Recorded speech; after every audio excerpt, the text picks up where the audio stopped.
आप देख रहे हैं इंडिया टाउन न्यूज, भारत की बात। नमस्कार, आप देख रहे हैं इंडिया टाउन न्यूज और मैं हूं आपके साथ मुस्कान साहू। छत्तीसगढ़ की राजनीति में आज बात करते हैं संसद भवन में बृजमोहन अग्रवाल ने किस तरह राहुल गांधी पर निशाना साधा। लोकसभा में विपक्ष के नेता राहुल गांधी एक बार फिर केंद्र सरकार की नौकरशाही में पिछड़े वर्ग की भागीदारी का मुद्दा उठाया। बता दें कि बीते दिन के संसद के मॉनसून सत्र के दौरान लोकसभा में कांग्रेस सांसद और नेता प्रतिपक्ष राहुल गांधी खूब गरजे। बजट पर बोलते हुए राहुल गांधी ने सरकार, वित्त मंत्री, प्रधानमंत्री सब पर जमकर निशाना साधा। राहुल करीब 40 मिनट तक बोलते रह गए, जिसमें उन्होंने अग्निवीर, पेपर लीक, किसान, मिडिल क्लास सबकी बात कही। उन्होंने बजट पर निशाना साधते हुए कहा कि मोदी सरकार ने मिडिल क्लास की पीठ पर छुरा घोंपा है, किसानों के लिए काले कानून लाए। इस दौरान राहुल गांधी ने कुछ ऐसा कहा जिससे सुनकर वित्त मंत्री निर्मला सीतारमण ने अपना सर पकड़ लिया और मुस्कुराने लगी। जी हाँ, बिल्कुल सही सुना आपने। परमिशन नहीं है आपको। सर, मैं ये फोटो दिखाना चाह रहा हूं। नियम के तहत मैं समझाना चाह रहा हूं। नियम के तहत परमिशन नहीं है माननीय। अच्छा सर, मैं ये फोटो समझाना चाह रहा हूं। सर, इसमें ये जो बजट का जो हलवा है सर, ये बट रहा है और इस फोटो में सर मुझे एक ओबीसी अफसर नहीं दिख रहा, एक आदिवासी अफसर नहीं दिख रहा, एक दलित अफसर नहीं दिख रहा मुझे। ये हो क्या रहा है सर? सर, देश का हलवा बट रहा है सर और इसमें 73% का एक है ही नहीं। सर, ये आप लोग हलवा खा रहे हो और बाकी देश को हलवा मिल ही नहीं रहा है। दरअसल बजट पर बोलते हुए राहुल गांधी ने हलवा सेरेमनी की तस्वीर दिखाई। इसे दिखाते हुए उन्होंने वित्त मंत्री निर्मला सीतारमण की बजट टीम पर सवाल उठाया।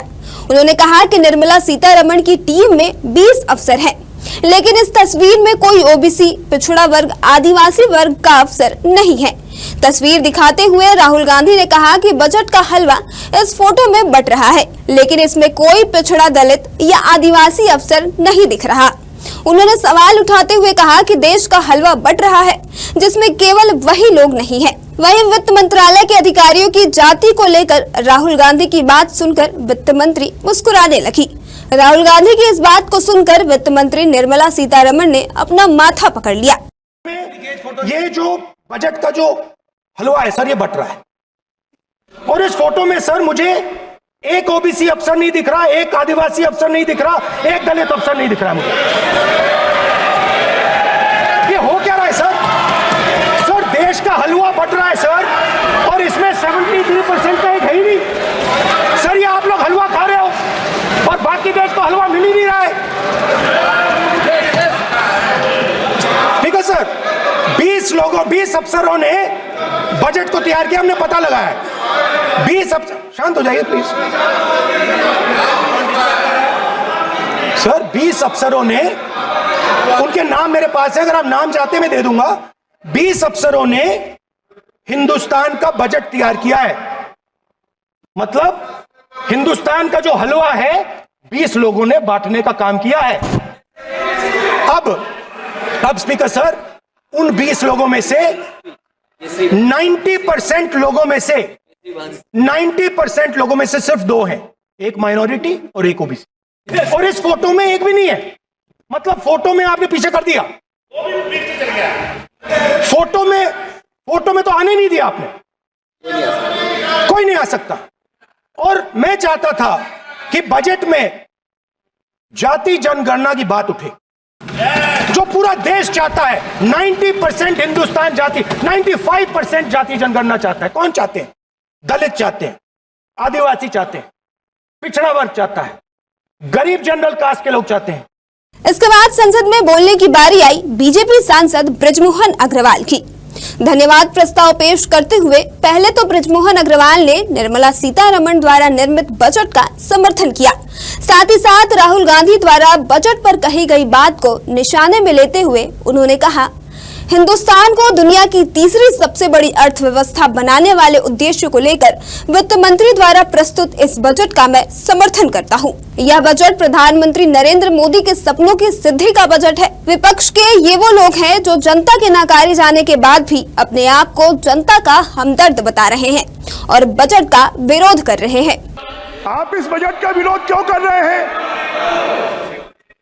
क्योंकि इस देश का विकास पसंद नहीं है, किसानों का विकास पसंद नहीं है, इनको महिलाओं का विकास पसंद नहीं है, इनको युवाओं का विकास पसंद नहीं है, इनको देश की सीमाओं का विकास पसंद नहीं है, इनको पसंद है तो खाली एक परिवार, 2 परिवार, 4 परिवार, 5 परिवार का विकास पसंद है।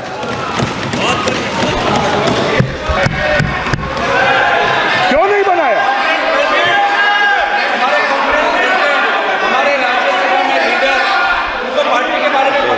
माननीय सभापति महोदय, ये बजट इस देश के 141 करोड़ जनता के सपनों को पूरा करने वाला बजट है। ये बजट संविधान, भारत की तरक्की का बजट है। ये बजट हिंदुस्तान को सशक्त बनाने वाला बजट है। ये बजट हिंदुस्तान को शक्तिशाली बनाने वाला बजट है।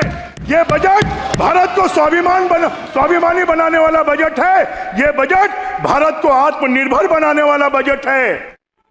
मेरे को लगता है कि शायद सीतारमण जी ने जो बजट की किताब दी, उस किताब को आपने पढ़ा नहीं, और अगर पढ़ा है तो आपको दृष्टि दोष है।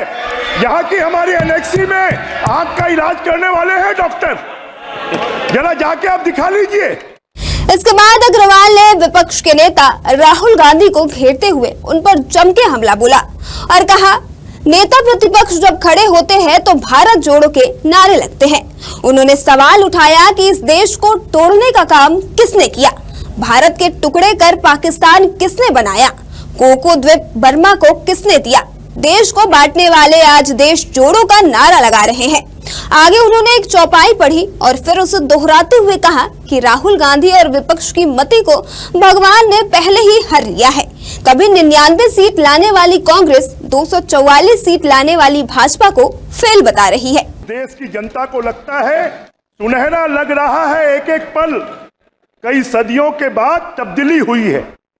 अगर इस देश में तब्दीली हुई है तो मोदी जी के आने के बाद हुई है। इस देश में तब्दीली हुई है, विकास हुआ है। मैं नेता प्रतिपक्ष जी को सुन रहा था। नेता प्रतिपक्ष जी जब खड़े हुए तो जोड़ो जोड़ो भारत जोड़ो, इस देश को तोड़ने का काम किसने किया? पाकिस्तान किसने बनाया? किसने बनाया पाकिस्तान?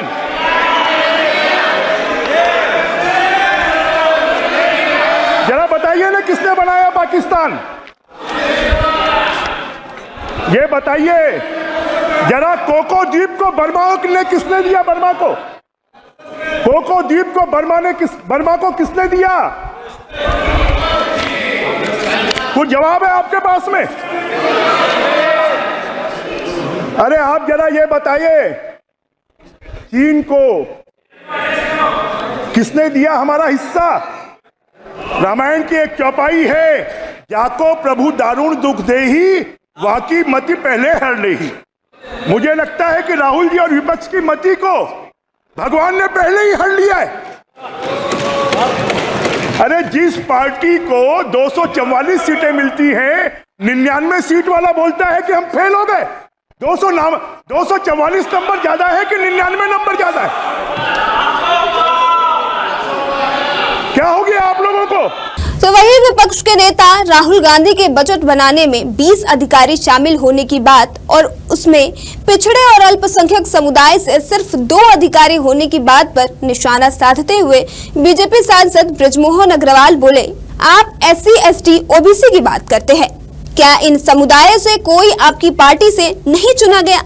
उन्होंने आगे कहा कि आपने उनमें से किसी को विपक्ष का नेता क्यों नहीं बनाया। इतना ही नहीं, बीजेपी ने आरोप लगाया कि राहुल गांधी ने भारत जोड़ो यात्रा निकाली, लेकिन उनकी पार्टी की वजह से देश का बंटवारा हुआ और इसके बाद चीन ने भारत के बड़े इलाके पर कब्जा कर लिया।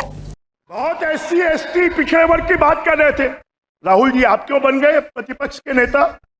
आपने क्यों किसी SC ST को नहीं बनाया? क्या कांग्रेस में कोई SC ST जीत कर नहीं आया? किसी पिछड़े वर्ग को आपने क्यों नहीं बनाया? जरा ये आप बताइए। हमारे लद्दाख के हिस्से को किसने दिया? पाकिस्तान को। जब डोकलाम में डोकलाम में जब चीन please speak on the budget. आगे बढ़ रहा था, तब राहुल गांधी जी चीन के दूतावास में बैठे हुए थे, चीन के दूतावास में जाकर उनसे समझौता कर रहे थे। फिलहाल आज के इस खास पेशकश में सिर्फ इतना ही। अब मुझे दीजिए इजाजत। नमस्कार। आप देख रहे हैं इंडिया टाउन न्यूज, भारत की बात।